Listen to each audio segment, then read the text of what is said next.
Hola, ¿qué tal? Muy buenas y bienvenidos a este nuevo vídeo donde veremos cómo podemos personalizar el panel de lectura en Outlook. El panel de lectura de Outlook, también conocido como panel de vista previa, muestra el texto de un mensaje seleccionado, lo que evita que tengas que abrir el mensaje real para trabajar con él. En este vídeo vamos a ver cómo podemos personalizar ese panel de lectura. Vamos a verlo muy rápidamente, así que por lo tanto tendremos aquí en nuestra bandeja de entrada.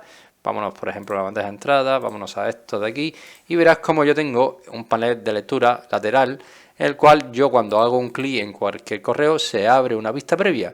Entonces, esto lo podemos modificar directamente desde la pestaña Vista y verás que aquí en la la cinta de opciones, ¿vale? Tenemos un apartado llamado Diseño.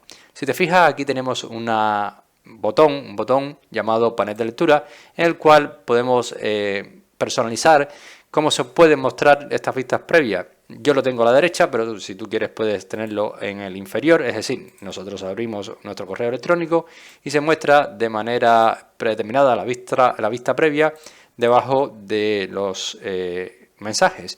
También podemos tenerlo desactivado y esto sí, una vez que tengamos o queramos abrir nuestro contenido, es decir, el contenido de ese correo electrónico, tendremos que abrirlo directamente.